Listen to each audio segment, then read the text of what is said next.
Oke, sudah 11 peserta ini Bapak Ibu. Suara saya terdengar jelas apa belum ini? Sampun nggih. Langsung kita mulai nggih Bapak Ibu. Selamat pagi, salam sejahtera untuk kita semua. Assalamualaikum warahmatullahi wabarakatuh. Yang terhormat Yang terhormat Bapak Ibu Guru SDN Bakalan Kerajaan II, saya mengucapkan banyak terima kasih karena di tengah kesibukan Bapak Ibu Guru semuanya bisa hadir di kegiatan pengimbasan dalam acara atau kegiatan melengkapi tugas CGP saya di modul 1.4 pada budaya positif. Okay. Supaya kegiatan ini berjalan dengan lancar, mari kita awali dengan doa. Berdoa menurut ajaran agama dan kepercayaan masing-masing, dipersilahkan.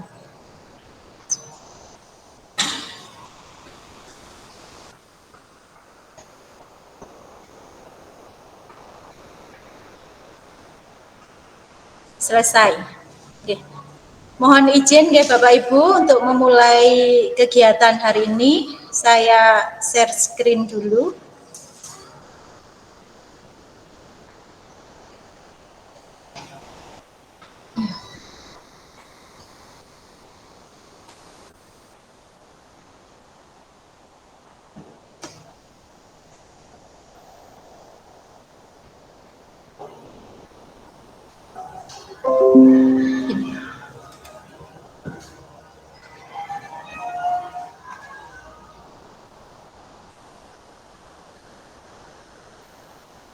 Sudah kelihatan Bapak Ibu Guru semuanya?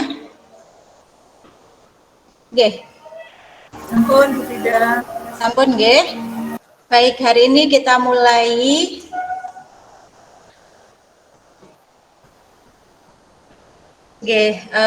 tujuan saya merasa perlu untuk melakukan pengimbasan atau berbagi sharing tentang menciptakan budaya positif di lingkungan sekolah. Ini dengan melakukan analisis, menurut saya di sekolah kita itu perlunya adalah satu, karena saya melihat bahwa dalam penanganan masalah siswa, sebagian besar guru cenderung memposisikan diri sebagai penghukum, sehingga anak melaksanakan aturan sebatas untuk menghindari ketidaknyamanan. Itu yang saya lihat. Yang kedua, kedisiplinan siswa masih rendah karena anak belum memiliki motivasi intrinsik untuk melaksanakan budaya positif yang ada di sekolah. Dan yang ketiga, belum terjalin komunikasi yang baik antara siswa, guru, dan orang tua. Salam bahagia Bapak Ibu. Salam bahagia untuk kita semua. Hari ini semuanya sehat nggih? Alhamdulillah, baik. Apa budaya positif itu? Ketika mendengar kata budaya positif, itu kita pasti terbayang apa sih, kebiasaan apa sih yang positif yang bisa kita lakukan gitu. Mungkin Bapak Ibu mendengarnya itu pada kedisiplinan mungkin ya, yang terbayang di benak kita. Yang terlintas kebanyakan orang bahwa disiplin itu kaitannya dengan hukuman atau aturan atau tata tertib, di mana sering kita hubungkan dengan hukuman yang berbeda-beda. Seperti itu.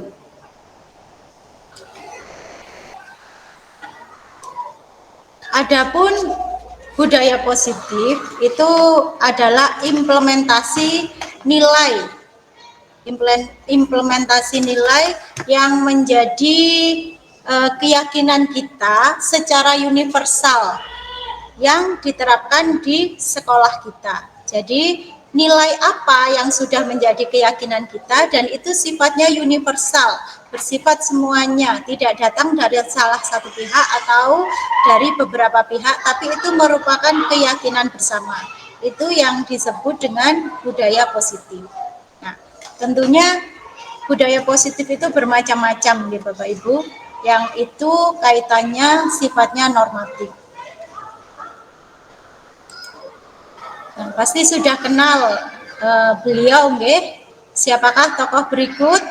Nah, beliau adalah Ki Hajar Dewantara, di mana beliau adalah Bapak Pendidikan Nasional Indonesia, juga merupakan Menteri Pendidikan dan Kebudayaan Indonesia yang pertama. Beliau merupakan pendiri Taman Siswa, di mana berkat jasanya di dunia pendidikan, hari lahirnya diperingati sebagai Hari Pendidikan Nasional. Oke, kita pasti sudah mengenal beliau karena hasil pemikirannya, hasil pikiran beliau itu masih relevan kita pakai sampai di zaman yang sekarang ini. Kapan Hari Pendidikan Nasional? Tentunya kita selalu memperingati di tanggal 2 Mei. Nah, budaya positif. Budaya positif ini merupakan peran dan tanggung jawab seorang pendidik untuk menciptakan suasana dan karakter merdeka belajar. Di mana ada kemerdekaan, disitulah budaya positif itu selalu kita pegang.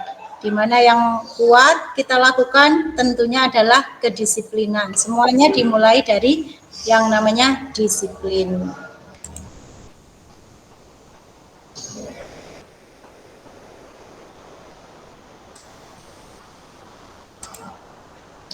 Budaya positif atau ekosistem positif terkait erat dengan bentuk disiplin yang dijalankan di sekolah. Nah, mari kita mengingat kembali cara kita mendisiplinkan murid, ya Bapak Ibu. Ketika mendengar kata disiplin, apa yang terbayang di benak Bapak Ibu sekalian, ya? Apa yang terlintas di pikiran Bapak Ibu jenengan? Pastinya kebanyakan kalau kita menghubungkan kata disiplin itu erat kaitannya dengan yang disebut tata tertib, teratur, dan juga kepatuhan. Kata disiplin sering dihubungkan dengan hukuman, padahal itu sungguh berbeda. Karena menurut yang kita pelajari, disiplin positif tidak harus dengan memberi hukuman. Bahkan justru salah satu hukuman itu adalah alternatif yang seharusnya kita lakukan di yang paling akhir gitu. Jadi banyak hal yang bisa kita lakukan sebelum kita memberikan hukuman. Gitu.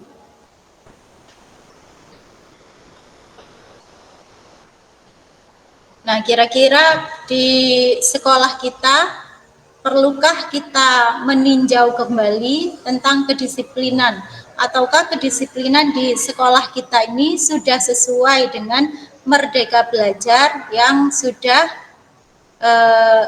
sesuai dengan merdeka belajar yang kita terapkan bersama, merupakan kesepakatan kita bersama. Itu nanti akan kita tinjau ulang dan hasilnya nanti akan saya sampaikan ke Bapak Ibu Kepala Sekolah untuk menjadi perbaikan kedisiplinan dan juga budaya positif.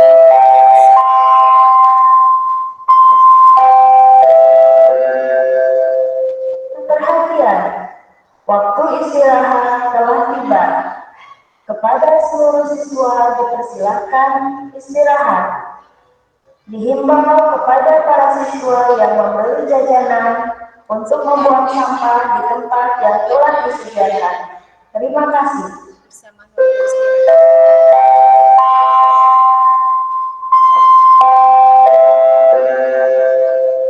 Perhatian, waktu istirahat telah tiba.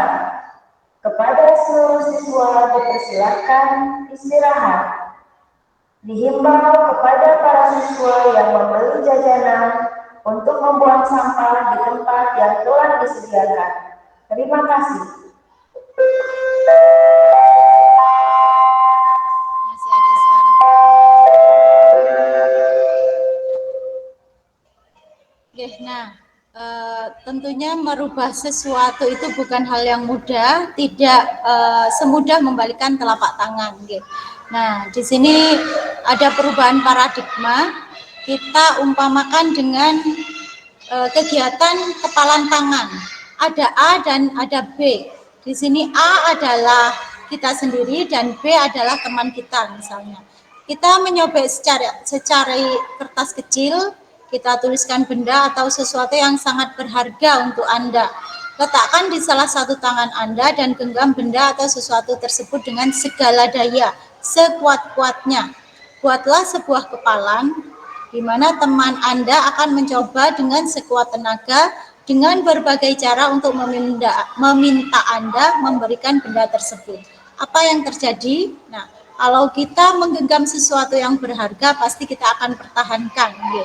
Tapi untuk melakukan perubahan, terkadang kita juga harus mau berubah untuk menjadi lebih baik. Gitu. Nah, di sini disiplin itu terkait dengan kata kontrol. Siapa sih yang akan mengontrol dan siapa yang akan dikontrol? Pastinya Bapak Ibu di sini bisa dari sudut manapun menanamkan di dalam diri kita siapa yang menjadi pengontrol dan siapa yang dikontrol. Bapak Ibu guru karena menjadi pemimpin pembelajaran pastinya harus menjadi yang mengontrol, di mana siswa itu bisa kita atur, bisa kita dampingi dengan kontrol yang tepat dan kontrol yang baik.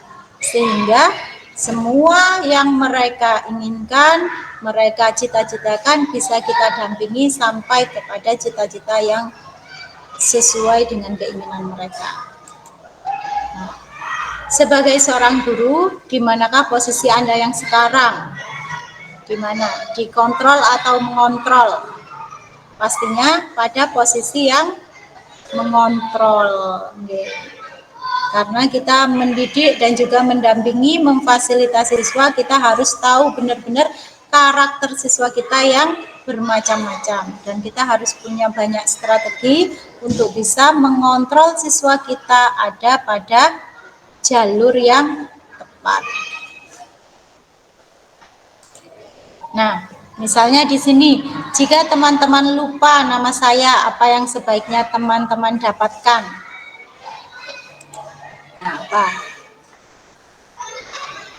Pastinya di sini nanti akan cari informasi, mendapatkan info dari orang lain, bisa bertanya. Apa yang kita lupa pasti akan kita melakukan sebuah usaha untuk mendapatkan sebuah jawaban.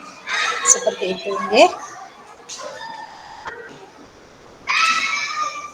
Disiplin. Nah, kata disiplin di sini yang ingin sampaikan itu tidak terfokus pada hanya sebatas peraturan, tetapi adalah keyakinan di mana ada kemerdekaan di dalam kedisiplinan itu, artinya kita tidak diatur oleh salah satu pihak, tetapi kita ada kesadaran dari dalam diri kita sehingga kita tidak harus dikontrol orang lain untuk menjadi disiplin, tetapi dari diri kita ada kesadaran. Jadi motivasinya itu keluar dari intrinsik dari dalam diri kita sendiri. Nih, disiplin itu berasal dari kata Latin belajar, jadi bukan aturan, yang artinya belajar. Berasal dari akar kata yang sama, yaitu selain belajar ada yang mengartikan sebagai murid atau pengikut. Sehingga untuk menjadi seorang murid atau pengikut, seseorang harus paham betul alasan mengapa mereka mengikuti suatu aliran atau ajaran tertentu, atau mengapa kita belajar di sekolah ini, mengapa kita harus disiplin, itu mereka sudah harus benar-benar tahu dan benar-benar menanamkan di diri mereka sendiri, sehingga mereka sudah yakin bahwa dengan apa yang mereka lakukan itu keluar dari diri mereka sendiri tanpa ada paksaan dari orang lain. Dengan kata lain, disiplin di sini itu mempelajari bagaimana cara kita mengontrol diri kita sendiri dan bagaimana menguasai diri untuk memilih tindakan yang mengacu pada nilai-nilai yang kita hargai. Orang yang memiliki disiplin berarti mereka bisa bertanggung jawab terhadap apa yang dilakukannya karena mereka mendasarkan tindakan mereka pada nilai-nilai kebajikan universal. Sekali lagi, kebajikan universal itu sifatnya umum, ya, dan sudah menjadi keyakinan kita bersama-sama.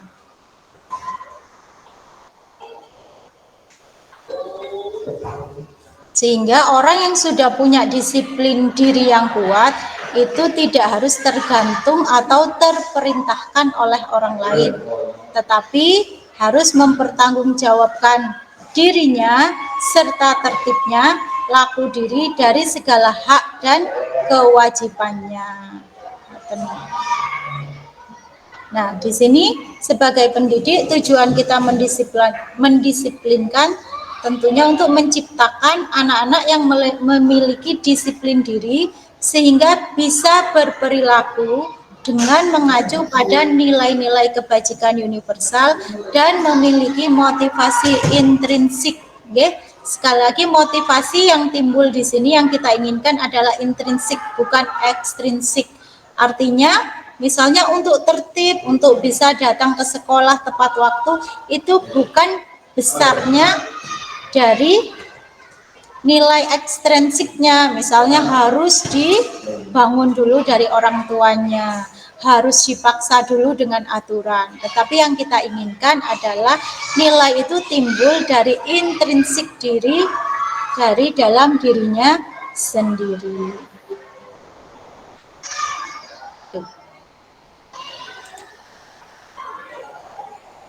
Apakah makna disiplin? Nah, tadi sudah dijelaskan yang dimaksud disiplin di sini bukan hanya berupa peraturan atau hukuman, tetapi kita menekankannya pada belajar.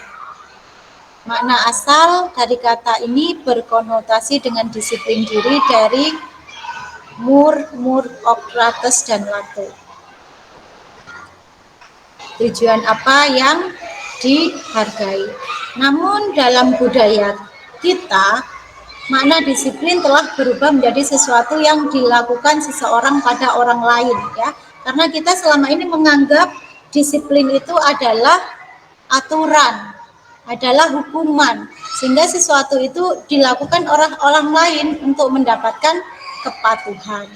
Kecenderungan umumnya adalah menghukum atau disiplin dengan ketidaknyamanan, bukan dengan apa yang dihargai atau pencapaian suatu tujuan mulia. Okay?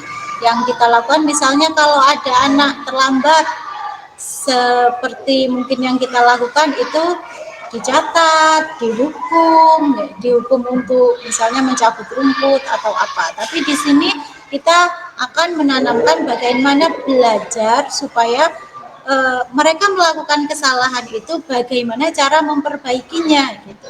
Bukan dengan melakukan tekanan kepada anak atau orang lain. Disiplin itu adalah hukuman atau konsekuensi. Disiplin itu tidak sama dengan hukuman atau konsekuensi, tapi di sini disiplin itu merupakan penghargaan. Jadi seperti tadi, orang yang sudah disiplin berarti dia mampu menghargai dirinya dengan sebaik-baiknya. Itu yang diharapkan. Jadi disiplin di sini yang dibahas bukan hukuman, bukan peraturan, tetapi kita belajar bagaimana menanamkan di dalam diri kita kesadaran untuk menjadi disiplin dari nilai intrinsik. Nah, kita akan lihat di sini bahwa hukuman yang kita berikan itu mungkin bisa membuat ketidaknyamanan pada diri anak atau orang lain. Di sini ada perbedaan hukuman dan konsekuensi. Di sini hukuman. Hukuman itu merupakan sesuatu yang menyakitkan dan harus terjadi. Ya, kita melakukan kesalahan dan kita harus melaksanakan sebuah hukuman dari kesalahan yang kita lakukan. Pastinya menyakitkan, membuat anak sakit, ya. Misalnya tidak membawa topi, kita hukum dipanas di bawah terik matahari seperti itu. Pasti secara fisik atau secara mental mereka merasa kecewa atau mereka merasa sakit. Atau juga kita memberikan hukuman dengan terlambat, kita pajang di depan banyak siswa seperti itu. Pasti ketidaknyamanan di dalam hati dan di dalam diri anak itu akan muncul dan itu pengaruhnya untuk jangka waktu yang lama. Nah, untuk hukuman itu anak menjadi akan membenci kedisiplinan. Karena apa? Karena dari hukuman itu mereka merasa tidak nyaman sehingga dari ketidaknyamanan itu akan muncul rasa benci. Hukuman itu merupakan paksaan karena mau nggak mau kita harus melakukan hukuman tersebut. Nah, yang kelima, hukuman itu akan mendorong anak menyakiti diri sendiri. Ya. Anak tidak diberi kebebasan sehingga mereka menyakiti dirinya sendiri. Mau nggak mau kita harus melakukan. Mungkin di situ akan memberikan rasa sakit di dirinya, di jiwanya. Nah, konsep hukuman ini kita anggap sebagai konsep diri yang buruk karena kurang memberikan perbaikan, lebih banyak memberikan rasa sakit dan juga munculnya rasa benci di dalam diri anak. Hukuman itu anak belajar untuk menyembunyikan kesalahan. Nah, karena takut tidak mau melakukan hukuman, kadang-kadang anak menjadi tidak jujur ya, sehingga dia menyembunyikan kesalahannya. Dia tidak mau terbuka. Selanjutnya, hukuman itu memberi rasa marah, rasa bersalah, merasa dipermalukan dan merasa tidak dihargai. Karena kepatuhan itu dilakukan orang lain, tidak timbul dari diri si anak itu sendiri. Bedanya dengan konsekuensi apa?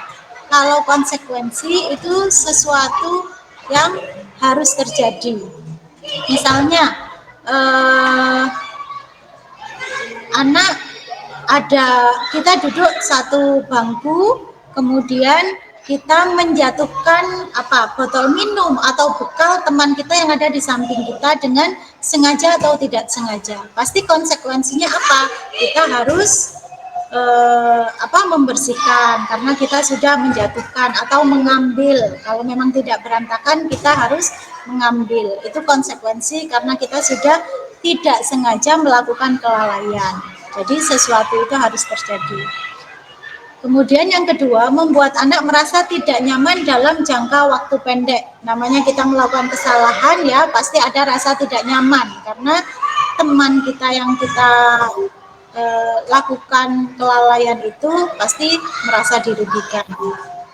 Anak menghargai disiplin ya, di sini ada rasa menghargai disiplin dari melakukan kesalahan tersebut karena jelas kesalahannya, jadi dia harus memperbaiki dengan melakukan perbaikan atas kesalahan tersebut. Ada stimulus dan tanggapan gitu. Mendorong anak agar mudah menyesuaikan diri.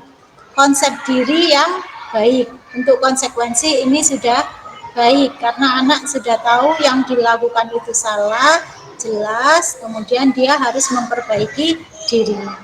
Anak belajar untuk mematuhi peraturan.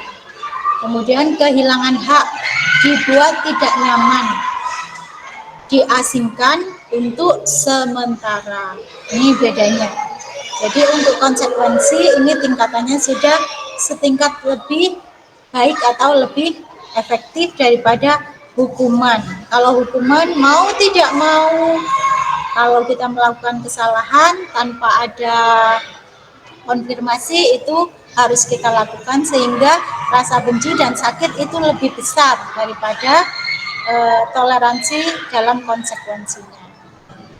Di sini konsekuensi kita belajar bisa memperbaiki kesalahan, sementara dengan hukuman kita tidak belajar memperbaiki kesalahan, karena yang di dalam hukuman itu besar rasa paksaan yang dilakukan. Jika Bapak Ibu di sini disuruh memilih, manakah lebih memilih hukuman atau konsekuensi? Nah, jawabannya tergantung nanti jawaban Bapak Ibu bisa ditulis dulu, lebih suka hukuman atau konsekuensi. Okay? Jadi kalau lebih suka hukuman pasti Bapak Ibu punya alasan sendiri, kalau lebih suka konsekuensi pasti juga punya alasan tersendiri. Nah, di sini kita akan melihat hukuman atau konsekuensi. Coba kalau mencatat, ini ada mencatat 100 kali. Saya tidak akan terlambat lagi. Itu karena datang terlambat, maka ada yang memberikan sesuatu untuk memperbaiki kesalahan itu dengan mencatat 100 kali. Menurut Bapak Ibu, kegiatan seperti ini termasuk hukuman atau konsekuensi? Coba, mungkin ada yang mau berpendapat? Mencatat 100 kali karena datang terlambat harus mencatat 100 kali. Konsekuensi. Okay. Ada? Dari Pak Cahyo, apa Pak Cahyo? Konsekuensi apa hukuman? Oh, menurut Pak Cahyo hukuman. Mungkin ada pendapat yang lain. Kalau datang terlambat diberikan disuruh mencatat sampai 100 kali seperti ini. Ya. Di sini sudah ada ternyata kegiatan sebelumnya merupakan hukuman. Mencatat 100 kali itu merupakan hukuman, ya. Anak menjadi mungkin jengkel ya, langsung menulis 100 kali dalam satu waktu. Itu memberikan rasa tidak nyaman, rasa kesal. Maka di sini termasuk dalam hukuman. Selamat belajar, semoga mendapat ilmu yang bermanfaat. Terima kasih. Nah, untuk yang kedua, ada siswa yang diminta lari mengelilingi lapangan basket 2 kali karena tidak mengerjakan PR misalnya. Misalnya ada siswa yang tidak mengerjakan PR, langsung diberikan tugas lari mengelilingi lapangan basket 2 kali. Kegiatan seperti ini masih adakah di sekolah kita, Bapak Ibu? Atau mungkin zaman dulu Bapak Ibu mengalami sendiri lari lapangan atau lari putar sekolah seperti itu. Itu merupakan hukuman atau konsekuensi kira-kira. Lari mengelilingi lapangan basket 2 kali. Menurut Bapak Ibu apa ini? Tidak mengerjakan PR gitu, kemudian diberi tugas langsung lari mengelilingi lapangan basket 2 kali. Kira-kira mengelilingi lapangan basket kalau untuk siswa SD itu bagaimana? Memberatkan apa tidak? Sangat memberatkan karena tenaga lapangan basket itu juga luas nih Bapak Ibu. Jadi kita juga harus kira-kira dalam memberikan tugas atau hukuman kepada anak. Kira-kira menurut Bapak Ibu kalau lari mengelilingi lapangan basket 2 kali ini hukuman atau konsekuensi? Nah, di sini adalah hukuman, karena di sini sangat memberatkan dan pastinya anak enggan untuk melakukan kegiatan yang seperti itu, berat sekali. Tergantung. Inge? Siapa? Pak Asmara? Tergantung dari perjanjian di awal dengan murid, Bu. Kalau misalkan dalam olahraga, kalaupun sebelum praktek Inge? dalam materi ya, Biasanya saya dengan anak-anak melakukan perjanjian terlebih dahulu. Nanti kalau misalkan gerakannya ada yang salah atau yang melenceng dari materi, biasanya perjanjian termasuk mendapat hukuman, cuman hukumannya memang menyesuaikan dengan umur si anak. Ya. Nggih, terima kasih Pak Asmara. Nggih, di sini berarti Pak Asmara pilih hukuman atau termasuk konsekuensi kalau yang seperti itu? Karena sudah ada kesepakatan, nggih. Karena sudah ada kesepakatan, jadi kalau saya lebih menyebutnya konsekuensi. Jadi ketika anak sudah melakukan kesepakatan, kalau kalian berarti salah atau belum. Terputus, Pak. Suaranya terputus, Pak As.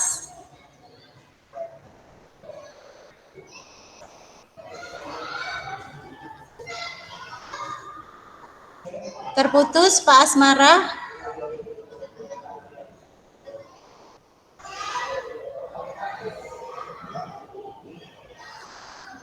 Ini Pak Asmara punya jawaban lain bahwa ini termasuk konsekuensi.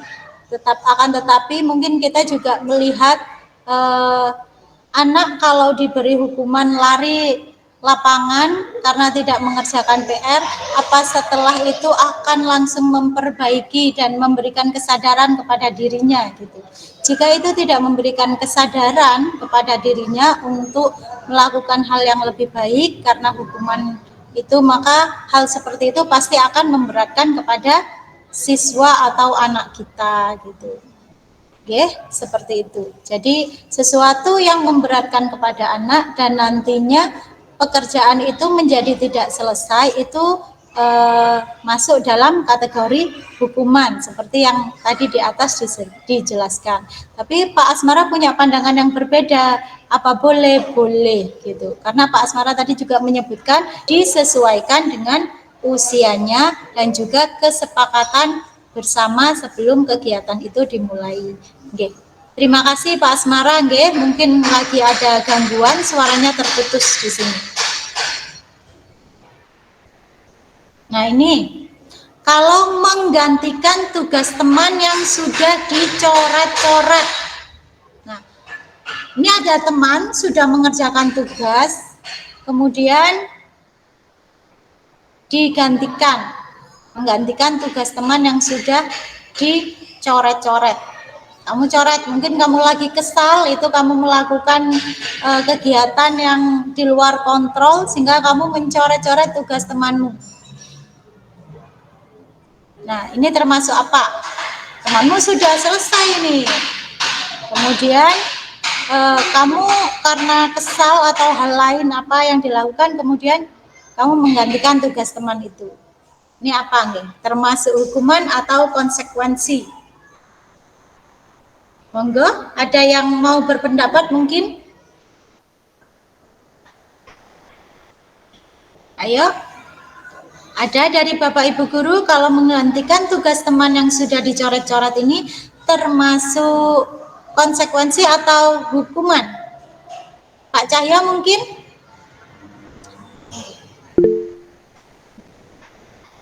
Monggo.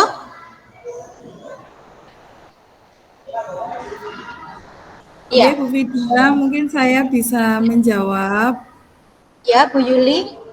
Iya, kalau menurut saya itu konsekuensi Bu Vida karena dia telah mencoret-coret buku temannya, akhirnya dia mengganti sebagai konsekuensinya, begitu. Oke, berarti ada tanggung jawab di sini ya Bu Yuli ya. Jadi Ya, timbul dari kesadaran betul. anaknya. Oke, ini konsekuensinya. Jadi sudah ada temannya sudah menyelesaikan tugas, tapi dia mungkin kita lagi kesal atau apa, kita mencoret-coret, akhirnya dalam kesadaran dirinya dia mengganti tugas tersebut. Jadi ini pasti karena ada rasa bersalah ya dari dirinya dan juga rasa tanggung jawab untuk tidak lebih melukai temannya dan tidak merugikan temannya sehingga dia mengganti tugas tersebut. Berarti ini termasuk konsekuensi. Ngoten nggih. Terima kasih Bu Yuli. termasuk konsekuensi. Berikutnya, murid diminta push up 15 kali karena tidak mengenakan masker di sekolah misalnya. Murid diminta push up 15 kali karena tidak mengenakan masker di sekolah. Nih, seperti apa ini? Mungkin di sekolah kita ada aturan yang kalau tidak menggunakan masker itu harus keliling lapangan, harus push up. Nah, jika ada kejadian yang seperti ini termasuk apa? Termasuk hukuman atau termasuk konsekuensi? Atau tidak membawa topi berarti harus berdiri di bawah terik matahari selama 20 menit atau 30 menit seperti itu.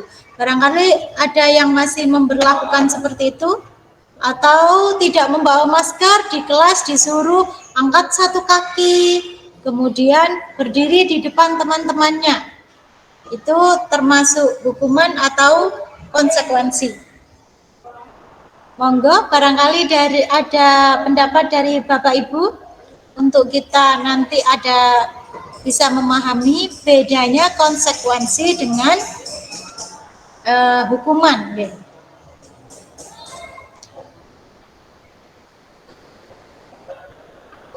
Murid diminta push up 15 kali karena tidak mengenakan masker. Nah, ini pastinya kalau diminta push up itu sangat memberatkan, Bapak Ibu.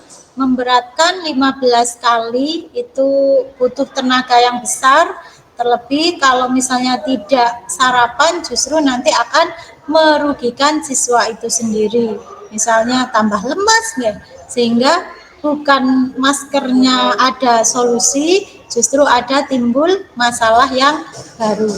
Jadi di sini ini termasuk hukuman.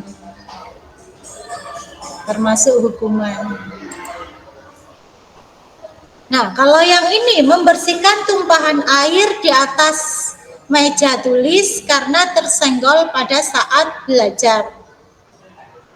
Nah, ini misalnya ada teman sebangkunya duduk satu meja, kemudian tidak sengaja salah satu temannya menyenggol sehingga airnya tumpah. Nah, dari situ karena tumpahan air itu akan mengganggu pembelajaran, maka harus dibersihkan. Nanti ini termasuk konsekuensi atau hukuman. Nah, ini sangat jelas, ini termasuk apa? Termasuk konsekuensi, nggih. Di sini konsekuensi. Karena kita melakukan kelalaian dengan tidak menjaga diri kita sehingga merugikan teman kita dengan melakukan tindakan menyenggol botolnya tadi itu. Nah, ini mungkin ini terjadi di sekolah kita, mungkin ada yang pernah mengalami misalnya meminta murid untuk tidak bicara seharian karena selalu mengobrol dengan teman saat belajar. Nah, pastinya Bapak Ibu mengalami pengalaman yang siswa sering mengobrol saat pembelajaran. Ini pasti ada salah satu di kelas yang suka lebih banyak aktif mengobrolnya daripada teman yang lain. Kemudian kita kasih tugas meminta murid untuk tidak bicara seharian. Nah, kira-kira yang seperti ini tidak boleh bicara dengan alasan sering mengobrol saat belajar, ini termasuk hukuman atau termasuk konsekuensi. Napa nggih? Ini ada yang mau berpendapat dari Bapak Ibu? Oke. Apa Pak Cahyo, kalau meminta murid untuk tidak bicara seharian itu konsekuensi atau hukuman Pak Cahyo? Ya. Termasuk hukuman karena memberatkan nggih Pak nggih. Iya.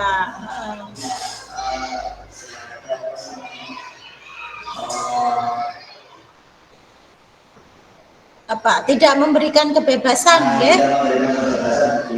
Inggih, kalau seharian tidak bisa berbicara, pastinya siapa yang betah nih Bapak Ibu. Jadi ini terlalu memberatkan.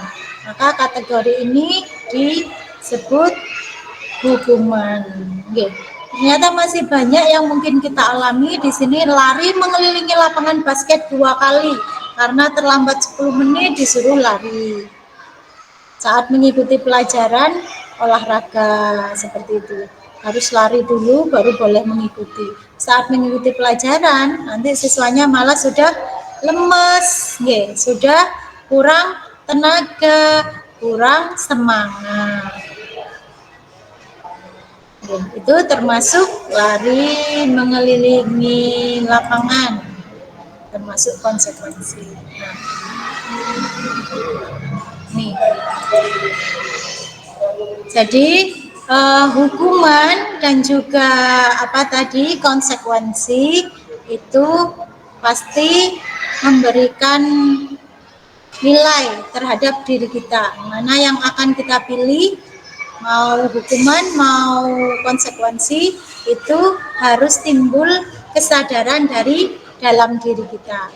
Nah, di sini saya ingin sharing, selain hukuman dan konsekuensi, ternyata di CGP, materi CGP kemarin saya menemukan yang namanya restitusi, Bapak Ibu. Apa itu restitusi? Restitusi adalah proses menciptakan kondisi bagi murid untuk memperbaiki kesalahan mereka sehingga mereka bisa kembali pada kelompok mereka dengan karakter yang lebih kuat. Jadi di sini restitusi ini menciptakan kondisi murid. Sama halnya tadi, sebenarnya kita ingin menciptakan kondisi murid itu tertib, aman, nyaman, dengan cara apa tadi, hukuman atau konsekuensi. Tetapi ini ada hal baru yang ingin saya sharingkan, ternyata ada restitusi. Di sini proses menciptakan kondisi murid, memperbaiki kesalahan mereka, tetapi mereka tetap bisa kembali pada kelompok mereka dengan karakter yang lebih baik. Tentunya ini yang kita harapkan, ya Bapak Ibu, tidak memberatkan, tidak menyakitkan, tidak memberi rasa tidak nyaman, tetapi bisa mengubah karakternya menjadi lebih baik. Nah, seperti apa restitusi itu? Di sini. Segitiga restitusi. Nah, cara untuk tahapannya dalam restitusi, misalnya ada anak yang melakukan kesalahan, di sini disebut anak yang gagal, gitu ya. Jadi anak yang melakukan pelanggaran itu disebut gagal dalam melakukan aktivitas karakternya, kita sebut seperti itu. Nah, di sini penyelesaiannya untuk di restitusi ini ada 3 tahapan. Kita sebut dengan segitiga restitusi. Yang pertama yang kita lakukan adalah menstabilkan identitas. Nah, anak yang dalam posisi melakukan kesalahan, terlambat misalnya, kita saja mungkin pernah terlambat, ya. Nah, yang rasanya terlambat itu apa? Pasti tidak nyaman, ya Bapak Ibu. Merasa bersalah, merasa tidak tertib, gitu. Nah, di sini kita harus stabilkan dulu, kita buat tenang dulu, bukan langsung ada anak melakukan kesalahan, ayo sini tak catat, kamu harus melakukan hukuman seperti ini. Nah, kalau di dalam kondisi seperti itu, pasti yang kita rasakan apa? Malah tidak nyaman, orang sudah terlambat, karena kita merasa berbeda ya, kalau sudah terlambat atau melakukan pelanggaran, kita sudah merasa berbeda dengan yang lain. Jadi yang kita lakukan, bukan terus mencerca dengan hukuman atau aturan yang membuat anak tersebut merasa down, tapi kita harus stabilkan identitasnya. Identitas anak itu, kenyamanan anak itu harus kita stabilkan dulu. Caranya bagaimana? Nah, kita berikan masukan bahwa setiap orang itu pasti pernah melakukan kesalahan. Ada enggak di dunia ini yang tidak pernah melakukan kesalahan? Pasti tidak ada yang bersih dari kesalahan. Yang tidak pernah terlambat misalnya, ada? Tidak ada. Pasti sekali, 2 kali kita juga pernah melakukan kesalahan. Jadi kita ucapkan kata itu kepada anak. Untuk apa? Untuk menenangkan anak tersebut supaya tidak lebih panik, tidak merasa lebih tertekan. Tapi kita stabilitaskan dengan sikap kita juga menerima baik, bukan terus mencerca dengan banyak aturan, dengan banyak kesalahan yang lain gitu. Jadi kita duduk baik-baik, misalnya kita tanyakan, kita berikan masukan bahwa memang setiap orang pasti pernah melakukan kesalahan. Dan misalnya kamu bukan satu-satunya orang yang pernah melakukan kesalahan seperti ini. Sehingga apa? Anak tersebut juga merasa terbuka gitu, merasa tenang, tidak merasa orang yang paling bersalah sehingga terus-terusan menyalahkan dirinya sendiri. Jadi yang kita lakukan adalah memberi rasa tenang dengan cara menstabilkan identitas di anak. Kita ajak duduk baik-baik. Nah, kita tanyakan kenapa tadi terlambat misalnya, kenapa tidak membawa topi, kenapa tidak berseragam lengkap. Jadi bukan anak itu sudah tahu melakukan kesalahan, kita tambah ketidaknyamanannya dengan hukuman-hukuman yang lain gitu. Untuk restitusi ini karena kita mengembalikan kelompoknya untuk menjadikan anak itu karakternya lebih baik. Jadi kita tanamkan rasa nyaman dulu kepada si anak itu. Kita tahu sendiri bahwa kalau kita tidak nyaman dengan sesuatu, pasti melakukan hal itu juga tidak maksimal. Jadi kita beri stimulus bahwa bukan satu-satunya yang pernah melakukan kesalahan ini, temanmu juga mungkin pernah melakukan, guru juga pernah melakukan kesalahan tersebut gitu. Sehingga anak itu tidak merasa anak yang paling bersalah terhadap dirinya sendiri. Nah, setelah stabil, anak itu menjadi lebih tenang, menjadi tidak merasa paling bersalah, maka kita lakukan validasi tindakan di sini. Validasi tindakan. Nah, kamu tentu punya alasan mengapa melakukan itu, ya. Kenapa tadi terlambat, Nak? Itu kita tanya baik-baik. Bukan dengan nada yang sewenang-wenang. Apa bendina terlambat? Misalnya seperti itu, nggih. Anak sudah merasa takut, apalagi dengan mimik wajah yang menyeramkan seperti itu. Tapi kita tanya baik-baik saja. Seperti orang melakukan kesalahan itu pasti punya alasan. Kita tanya baik-baik alasannya apa. Misalnya bangun kesiangan. Nah, kalau bangun kesiangan tadi malam ditanya bangun tidurnya jam berapa sampai bangun kesiangan. Kalau sudah seperti itu, apa yang harus dilakukan supaya besok tidak terlambat lagi, tidak bangun kesiangan lagi. Ditanya baik-baik seperti itu.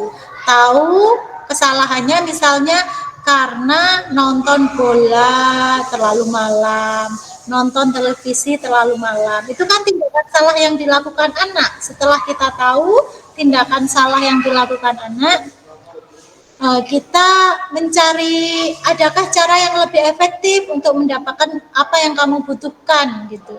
Misalnya kalau kamu menonton film terlalu malam kan kamu bisa terlambat datang ke sekolahnya. Lalu apa cara lain yang bisa kamu lakukan supaya kamu bisa nonton apa yang kamu mau tetapi tidak merugikan atau tidak melakukan kesalahan terhadap tata tertib di sekolahmu. Itu validasi tindakan yang salah. Jadi kita validkan dulu tindakan yang salahnya itu apa dengan alasan-alasan yang disampaikan anak itu. Kita beri kebebasan si anak untuk mengungkapkan alasannya apa.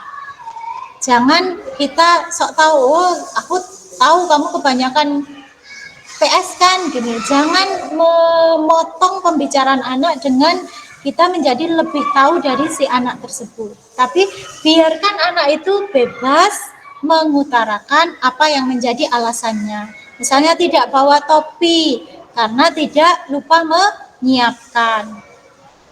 Lupa menyiapkan berarti besok tidak boleh lupa lagi, harus disiapkan di waktu malamnya gitu supaya berangkat tidak terburu-buru. Itu. Setelah menstabilitaskan identitas, validasi tindakan yang salah sudah kita temukan, maka kita kembalikan pada menanyakan keyakinan. Nah, keyakinan inilah yang harusnya sudah kita punyai, sudah kita sepakati. sudah kita sepakati di dalamnya, karena keyakinan ini sama dengan aturan yang sudah kita sepakati, yang sudah kita buat tata tertib itu secara bersama, itu catatannya ya, tidak dari salah satu pihak manapun, tetapi yang namanya keyakinan itu sifatnya universal, jadi sifatnya bersama-sama. Nah, kemudian kalau sudah tahu alasannya, nilai apa yang telah kita sepakati di situ. Nah, kita tahu bahwa supaya tidak terlambat itu kita harus datang 15 menit misalnya, atau 5 menit sebelum jam pelajaran dimulai atau sebelum bel berbunyi. Nah, untuk tidak terlambat lagi, besok kita tanyakan, kamu harus apa, seperti itu. Kita kembali ke keyakinan kelas tadi, supaya dia juga tahu, berarti karena hari ini kamu terlambat, maka besok kamu harus bagaimana. Itu kita kembalikan bagaimananya itu ke keyakinan kelas yang sudah disepakati. Kalau keyakinan kelas itu misalnya terlambat itu memang harus yang sudah kita sepakati ya, harus menulis di buku pelanggaran misalnya, ya itu harus kita lakukan karena sudah merupakan keyakinan kelas, tapi tidak yang memberatkan. Kalau keyakinan itu kita menjunjung ketertiban, maka kita juga harus tanamkan di dalam siswa. Maka bolehkah besok kamu terlambat lagi? Tidak, misalnya. Kalau tidak, apa yang harus kamu lakukan? Jadi jawaban itu muncul dari keinginan si anak tersebut. Oke, bukan dari yang kita lakukan semau kita. Misalnya hari ini melanggar, hukumannya mencabut rumput tiba-tiba. Besok melanggar, hukumannya menulis. Itu tidak berdasarkan keyakinan kita, karena keyakinan itu sebenarnya sudah tertulis di keyakinan kelas atau keyakinan sekolah yang sudah kita sepakati bersama. Sehingga kalau kita sepakati bersama, tidak ada rasa ketidaknyamanan, tetapi di situ justru akan menguatkan karakter di dalam diri si anak tersebut. Jadi mereka sadar dirinya itu dari dirinya sendiri, bukan karena takut dengan aturan, bukan takut kepada orang lain atau karena apa, tapi memang tanggung jawab dari dirinya sendiri. Seperti itu, deh. Nah, selanjutnya ini untuk membuat murid yang merasa gagal, artinya gagal di sini tadi jelas ya, yang sudah melakukan kesalahan karena berbuat salah menjadi positif terhadap dirinya. Guru bisa berkata, berbuat salah itu hal yang manusiawi, tidak ada manusia yang sempurna. Bapak atau ibu juga buat salah, kita pasti bisa menyelesaikan masalah ini. Bapak atau ibu tidak tertarik untuk mencari tahu siapa yang benar, siapa yang salah. Bapak ibu lebih tertarik untuk menyelesaikan masalah. Kalau kamu menyalahkan dirimu sendiri terus-menerus, apakah kamu bersikap baik pada dirimu? Nah, jadi kata-kata seperti ini bisa menstabilkan identitas siswa, menenangkan. Jadi manusia itu memang tempatnya salah, tapi tidak terus-terusan kita salahkan, gitu ya. Jadi fokus apa? Fokus untuk menyelesaikan masalahnya, bukan memberikan masalah baru, bukan memberikan hal yang memberatkan kepada si anak sehingga anak itu merasa terbebani atau merasa benci, merasa tidak nyaman dalam kegiatannya di sekolah. Seperti itu. Jadi ini cara untuk menstabilitaskan identitas. Kemudian dalam validasi tindakan yang salah, validasinya membantu murid mengenali basic need atau kebutuhan yang ingin dipenuhinya ketika melakukan kesalahan itu. Karena pada dasarnya setiap tindakan manusia tujuannya adalah memenuhi basic need. Kita tahu kebutuhan dasar manusia itu ada 5,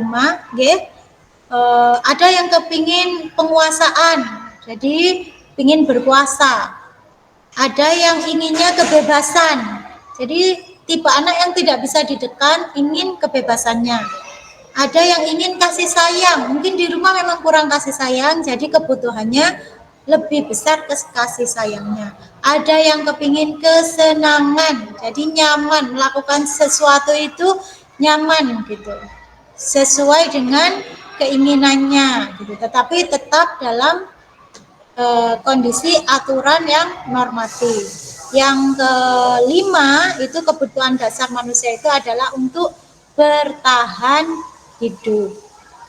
Nah, di sini guru bisa berkata, karena memang karakter siswa itu bermacam-macam. Kita harus tahu minimal satu-satu kebutuhan dasar dari siswa itu, di situ lebih besar yang mana, kurang kebebasannya, apa kesenangannya, apa dia ingin selalu diakui, sehingga ingin berkuasa seperti itu. Jadi di sini guru harus melihat karakter siswa.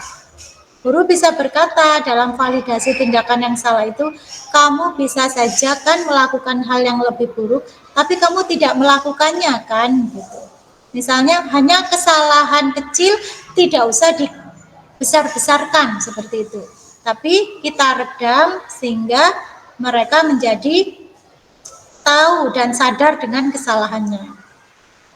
Kamu pasti punya alasan mengapa melakukannya, gitu. Sehingga mereka terbuka dengan jujur, tidak menyembunyikan kesalahannya. Karena kita juga terbuka dan ngomongnya juga enak kepada anak-anak. Apa yang penting bagi kamu, gitu. Di sini nih, kalau kamu menganggap sekolah itu penting, apakah besok akan mengulang keterlambatan kamu datang ke sekolah, misalnya. Seperti itu. Jadi mereka tahu pentingnya untuk belajar. Kalau memang belajar itu penting, harusnya kita juga disiplin, tidak terlambat datang ke sekolah. Kamu boleh tetap berusaha menjaga sikap itu, tapi tambahkan sikap yang lain, yang baru. Ya. Misalnya, kita menindaklanjuti sebuah kegiatan terlambat seperti itu, kita sikapi dengan sikap yang lebih baik. Ya. Itu sikap itu mungkin masih ada, tidak bisa hilang langsung gitu. Tetapi kamu tambahkan keinginan di diri kamu untuk menjadi lebih disiplin. Jadi bertahap seperti itu.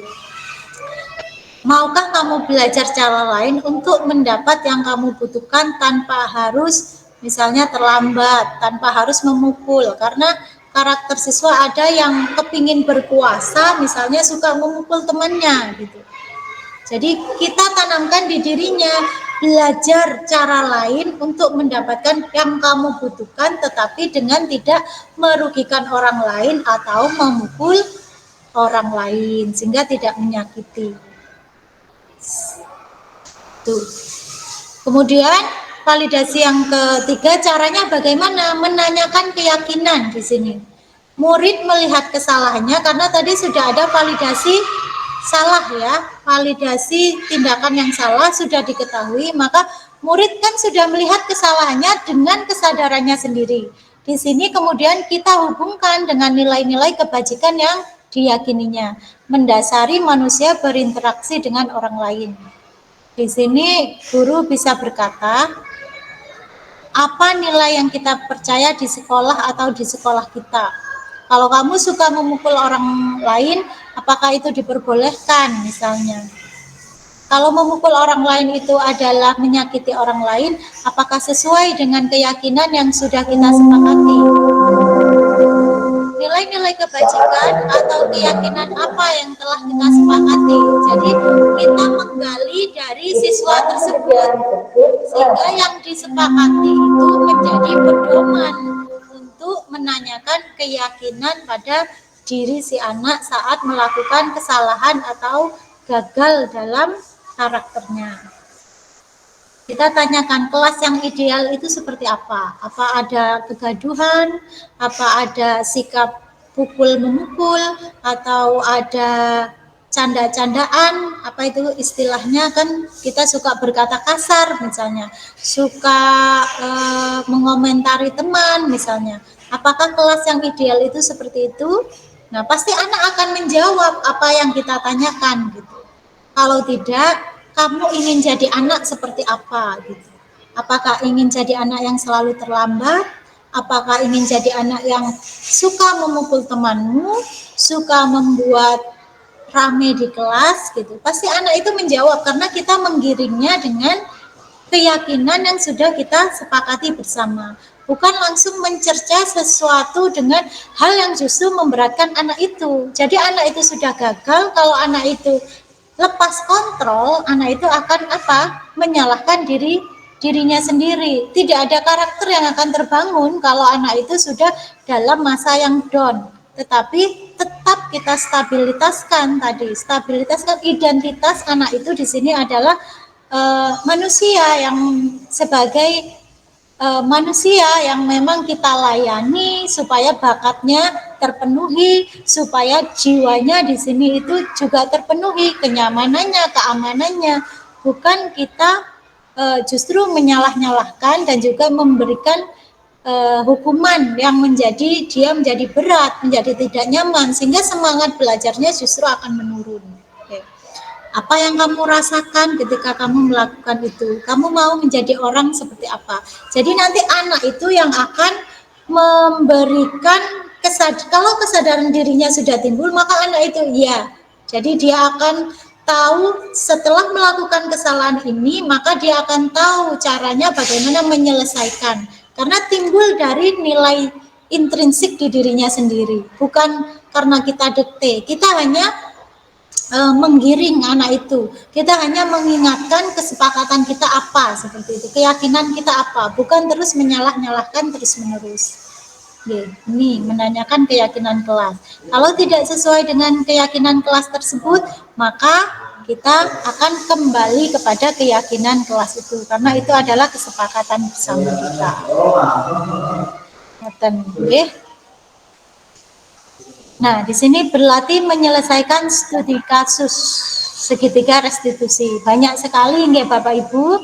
Tentunya mungkin kita juga di kelas hari ini saja mungkin banyak permasalahan. Kalau misalnya ada anak yang saat pembelajaran itu tiba-tiba berlarian gitu. Apa yang harus kita lakukan? Penyelesaiannya bagaimana? Langsung dihukum, langsung diberi konsekuensi, atau kita lakukan dengan segitiga restitusi dengan 3 tahapan tadi. Nah, di sini nanti saya akan beri satu soal. Misalnya, ini soal ada si Cahyo misalnya lagi sama si Pras. Ini karena waktu istirahat ya. Mereka berdua ini jalan di kantin. Dan saking asiknya mereka ngobrol tanpa sengaja, setelah mereka beli makanan, mereka melemparkan makanan itu ke temannya, tapi tidak sengaja ternyata mengenai kepala sekolah misalnya. Nah, saat Bapak Ibu guru diberi ada studi kasus seperti itu, kira-kira apa yang dilakukan gitu. Oke. Nah, nanti jawabannya bisa dituliskan di selembar kertas. Jadi ada 2 siswa, ngoten nggih. Namanya Cahyo sama Pras. Ini datang ke kantin karena bergurau tidak sengaja melempar makanan dan makanannya itu mengenai kepala sekolah misalnya. Nah, kalau ada kejadian yang seperti ini, kira-kira yang Bapak Ibu lakukan bagaimana untuk mendapatkan penyelesaian studi kasus yang seperti ini? Gitu. Okay. Monggo bisa dituliskan jawabannya. Saya tunggu nggih. Atau ada yang mau langsung mengutarakan pendapatnya, boleh. Nanti saya tunggu jawabannya di selembar kertas. Kalau hari ini ada yang ingin langsung memberikan jawabannya dari kasus yang tadi disampaikan, monggo. Monggo saya tunggu 5 menit, nggih. Menurut saya bagaimana anak-anak yang melakukan kesalahan tersebut maka dinasihati oleh bapak guru kemudian diajak untuk berminta kepada kepala sekolah dan agar tidak dinasihati agar tidak mengulangi. Oh, yang dilakukan langsung dinasehati di tempatnya gitu Pak Cahyo atau Langsung dinasihati oleh tempatnya dan diajak untuk berminta kepada kepala sekolah. diajak ke sekolah? Berarti kita dekati anak tersebut, ngoten nggih. Kemudian dinasehatin bahwa dinasehati di sini adalah menstabilkan identitasnya ya. Memang tidak semua orang itu pernah melakukan kesalahan. Contohnya yang tadi ya. Misalnya si Cahyo tidak sengaja melempar itu mungkin lepas kontrol karena saking asiknya bermain, namanya anak-anak bisa demikian gitu ya. Kita anggap wajar hal seperti itu, tapi yang seperti melempar makanan itu merupakan tindakan yang merugikan orang lain apa tidak kira-kira Pak Cahyo? Inggih. Berarti tindakan tersebut satu karena merugikan orang lain. Kemudian makanannya yang dilempar itu melempar makanan juga merupakan sikap yang kurang terpuji, nggih. Makanan kok dilempar-lempar gitu. Harusnya kita jaga dengan baik. Nah, berarti anak sudah tahu sebenarnya, nggih, bahwa yang seperti itu bisa merugikan orang lain. Tapi dengan kegiatan seperti itu, anak-anak itu biasanya lempar-lemparan itu senang apa enggak Pak Cahyo?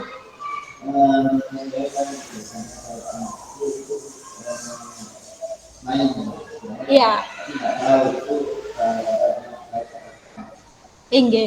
Sebenarnya anak-anak kalau bermain itu kadang lupa ya, mau kertas, mau makanan, mau batu kadang yang dilempar. Itu mereka dalam kegiatan tidak sadar. Ya. Tapi yang seperti itu karena sampai mengenai orang lain, maka itu merugikan orang lain. Kalaupun melakukan kesenangan seperti itu, harusnya tidak merugikan orang lain. Nah, karena sudah tahu salahnya, maka tindakan yang dilakukan tadi menasehati, memberikan pengertian kepada si anak.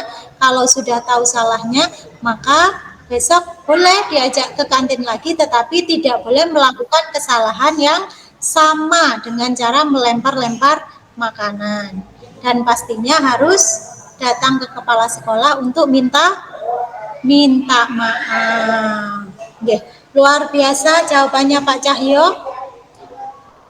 Terima kasih Pak Cahyo. Nah, nanti yang lain bisa memberikan jawaban melalui tulisan, nggih.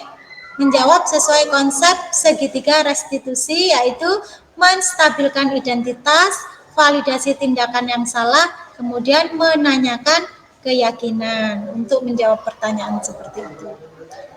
Sampai di sini Bapak Ibu mungkin ada yang ditanyakan tentang budaya positif dan juga kegiatan restitusi tadi? Tidak ada. Kalau perlukah di sekolah kita ditinjau ulang tentang kedisiplinannya? Menurut Bapak Ibu? Restitusi ini apakah perlu kita terapkan, kita implementasikan di SDN Bakalan Kerajaan 2? Ataukah cukup dengan hukuman dan konsekuensi yang selama ini kita jalankan?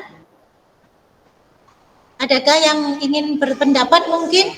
Kalau memang ada, nanti hasilnya akan saya sampaikan ke kepala sekolah bahwa hasil hari ini mungkin kita akan meninjau ulang kegiatan kedisiplinan yang ada di Bakalan Kerajaan 2. Seperti itu.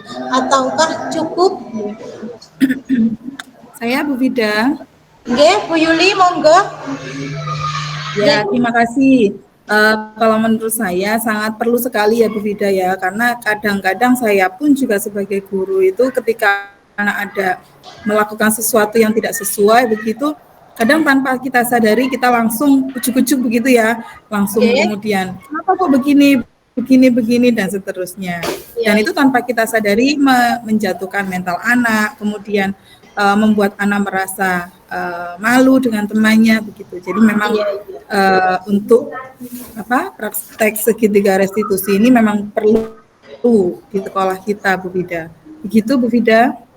Nggih, terima kasih Bu Yuli, luar biasa. Nggih, kalau saya meninjau kan juga sama ya. Selama ini kita fokus sama hukuman konsekuensi, ngoten nggih Bu Yuli nggih. Setiap ada tindakan yang salah itu kita menghukum gitu, mencatat dengan hukuman dengan seperti ini. Nah, nggih, berarti dari usulan Bu Yuli berarti sangat perlu nggih ada peninjauan ulang tentang kedisiplinan di SDN Bakalan Kerajaan II. Dan nanti akan kita benar Bu Vida. Nggih. Nah, ini tujuannya pasti untuk lebih memperbaiki karakter nggih Bu Yuli. Jadi mungkin nanti akan ada pertemuan lagi nggih. Insyaallah nanti bisa gabung Bu Yuli sama saya bisa saling sharing ngoten nggih Bu. Bagaimana segitiga restitusi ini juga bisa diterapkan dan diimplementasikan di SDN Bakalan Kerajaan II. Ngoten nggih Bu? Iya, baik Bu, siap. Ya, terima kasih. Mungkin yang lain ada lagi? Monggo Bapak Ibu yang lain.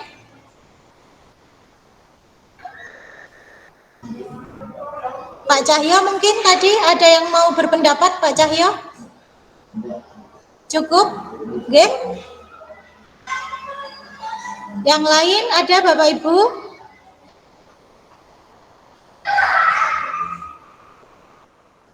Cukup nggih?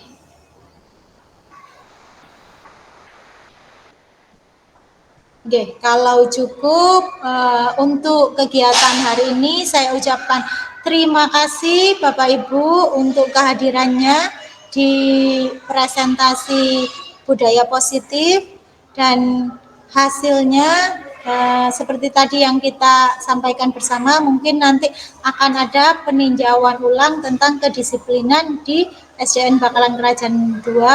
Kita berusaha menerapkan segitiga restitusi ini dalam membaikkan karakter sesuai Merdeka Belajar, sehingga nanti anak-anak kita akan menjadi lebih baik lagi. Ngoten nggih. Terima kasih Bapak Ibu, saya kira cukup. Saya tutup pertemuan hari ini. Wassalamualaikum warahmatullahi wabarakatuh. Waalaikumsalam warahmatullahi wabarakatuh. Terima kasih Bu Vida.